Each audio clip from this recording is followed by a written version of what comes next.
प्यारे बच्चों नमस्कार।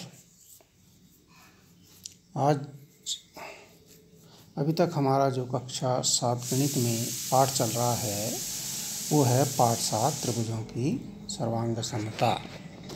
त्रिभुजों की सर्वांग समता। इसमें हमने जो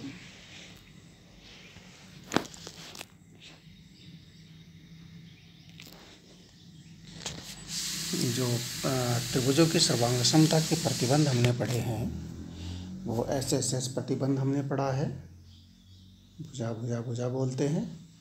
एक उसके बाद एस प्रतिबंध पढ़ा है जिसे भुजा कोण भुजा बोलते हैं।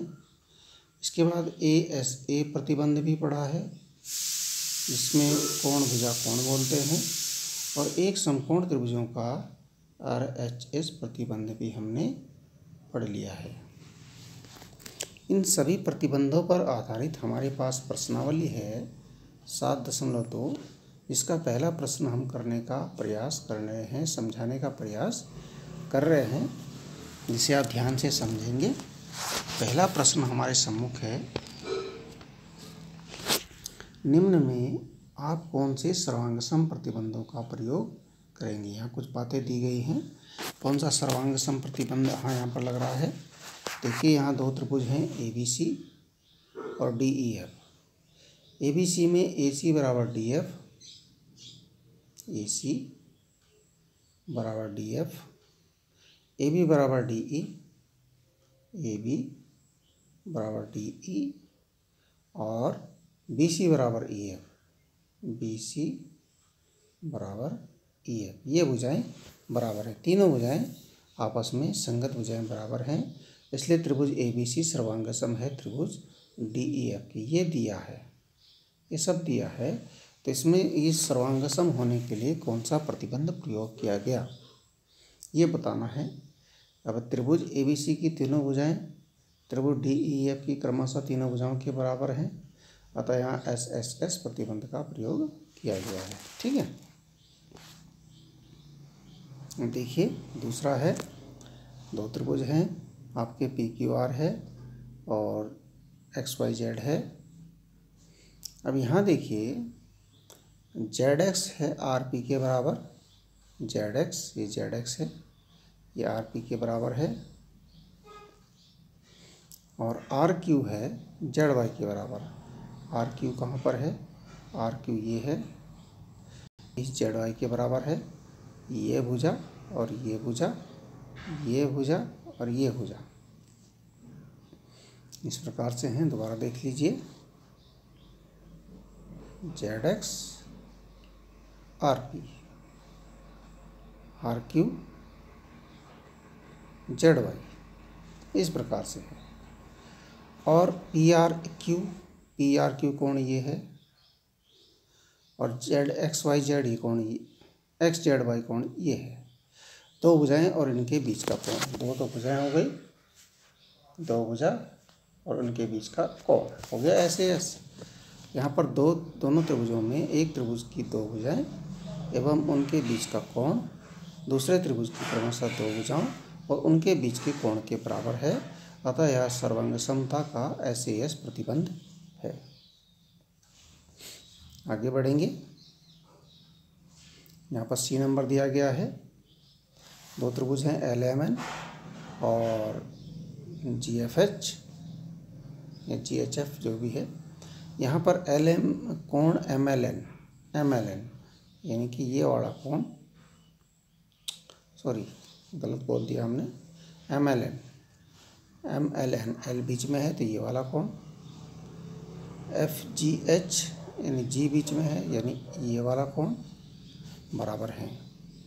इसके बाद NML M बीच में है, M यानी कि ये वाला कोण, और GFH यानी F बीच में है तो ये वाला कोण, ये कोण इसके बराबर है, ये कोण इसके बराबर है।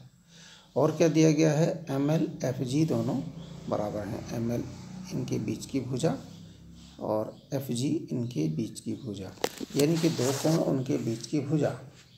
दो तो कोण हो गए A और A एंगल हो गए और बीच की भुजा हो गई, बीच में भुजा हो गई।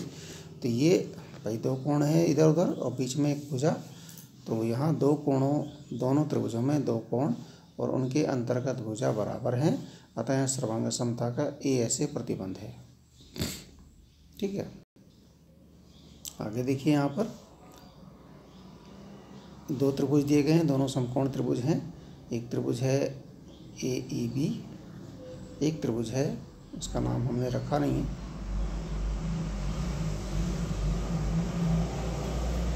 यहाँ पर दे रखा है EB बराबर DB, ये D है और ये C है।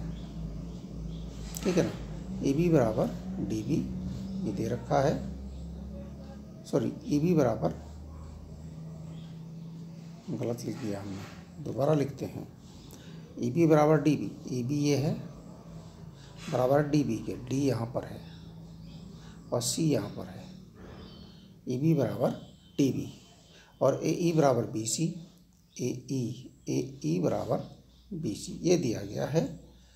अच्छा, तो इसमें कोण A और C 90 अंश के हैं। हमें ये बताना है कि त्रिभुज ABE सर्वांगसम CDB है, तो क्यों है? क्यों है? क्योंकि दोनों समकोण त्रिभुजों की सर्वांग समता का प्रतिबंध यहाँ पर RHS का प्रयोग किया गया है। RHS के अनुसार क्या होता है, कर्ण और एक भुजा अन्य भुजा बराबर होती है, कर्ण है। EB और DB तो कर्ण है, EB और DB क्या है? कर्ण है। और ये वाली भुजा अन्य भुजा है, ये अन्य भुजा है। ठीक है ना, और से समकोण त्रिभुज हैं, तो यहाँ प्रतिबंध लगा RHS प्रतिबंध। आगे बढ़ते हैं, प्रश्न नंबर 2 है, आप कोण ART बराबर PEN ART सर्वांगसम त्रिभुज ART सर्वांगसम त्रिभुज PEN दर्शाना चाहते हैं। ART ये है, PEN ये है। तो आप सर्वांग समता का SSS प्रतिबंध यदि प्रयोग करते हैं तो आपको क्या दर्शाने की ज़रूरत है? AR किसके बराबर? AR PE के बराबर, ये हमने भरा है। RT किसके बराबर होना चाहिए? RT EN के बराबर। और AT किसके बराबर होना चाहिए? PN के बराबर। ठीक है, आगे देखिए, अब इन्हीं त्रिभुजों में यदि यह दिया गया है कि कोण T बराबर कोण N, कोण T ये है, कोण N ये है, तो आपको SAS प्रतिबंध का प्रयोग करना है। तो आपको आवश्यकता होगी किसकी? दो भुजाएं बराबर होनी चाहिए, ये वाली भुजा और ये वाली भुजा, ये भुजा इसके, ये भुजा इसके, तभी तो SAS बनेगा, दो भुजाओं के बीच का कोण। तो RT बराबर EN के और PN बराबर AT के, ये होना करना पड़ेगा। यहाँ यदि दिया गया है कि AT बराबर PN, इन त्रिभुजों में दिया है AT बराबर PN और आपको ASA का प्रयोग करना है, तो आपको कौन से कोण बराबर सिद्ध करने पड़ेंगे? आपको ये AT के कोण A के बराबर P सिद्ध करना पड़ेगा, कोण T के बराबर N सिद्ध करना पड़ेगा। ये तो बनेगा आपका कोण भुजा कोण। ठीक है, बस ये था, आप इसको कीजिए। धन्यवाद।